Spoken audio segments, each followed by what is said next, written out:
Welcome to another Tactical Tuesday. For this Tactical Tuesday episode, instead of going over a tactic in the middle of a game, I'm going to go over a card instead. A little freshness to the channel can't hurt. For this card, I'm going to go over the strength of the card and how you may see it in the upcoming EX1 meta. With Nationals on the horizon and no more regionals or big events, you may not see this card until Nationals. The less familiar you are with a card, the more likely you'll lose to it.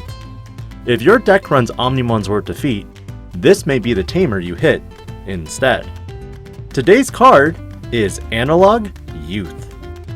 Analog Youth is a 2-cost white tamer that has the ability of, on play, reveal the top 3 cards of the deck and add any Digimon card from among them to your hand.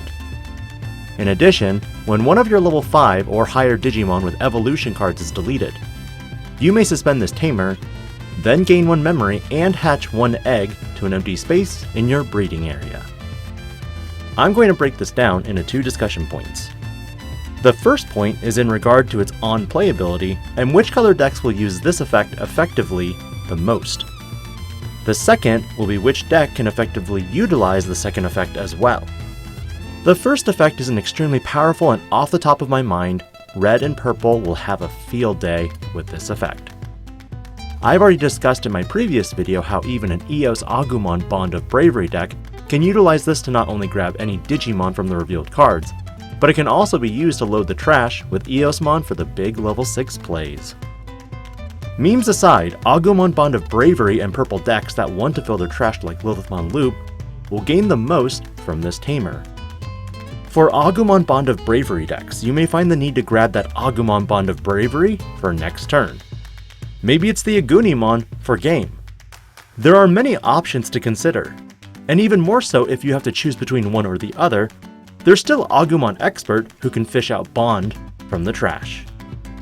For Lilithmon Loop decks, you may be stuck between choosing Omnimon Zort or Lilithmon. Here's the kicker though.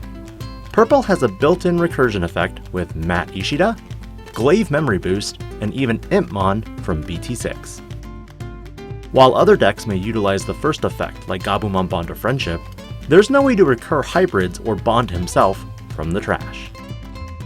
That being said, the second effect is very fun to use with not only Bond decks, but Ancients as well. Due to warping to Bond Digimon or Ancient Digimon, at the end of the turn the Digimon is deleted. Conveniently, if you happen to be at 1 memory before ending your turn, by playing Analog Youth, the memory gauge gets pushed to 1 memory on your opponent's side, and your Ancient or Bond Digimon is deleted. However, Analog Youth not only triggers the on-play effect, but after resolution of that, you can suspend Analog Youth to gain a memory, hatch an egg, and continue your turn. Whether you play a level 4 or lower Digimon with the Ancient effect, or begin climbing in the race to another hybrid or Agumon or Gabumon, is completely up to you. This combat trick also works if Analog Youth already exists on the field. Meaning if you put yourself to 1 with Bond or Ancient, with Analog on the board, Digivolving one of your tamers into a hybrid will also set the memory to 1 on your opponent's turn, but Analog Youth will push it back to your turn, allowing for 1 final swing. This is a really neat combat trick that I foresee happening a lot, so be careful with it when it comes to Nationals. And if you enjoyed this kind of talk more than the usual tactics, let me know in the comments as well. I'm still working on not only improving my production, but the quality of content as well. This is DIGI-PANDA, logging out.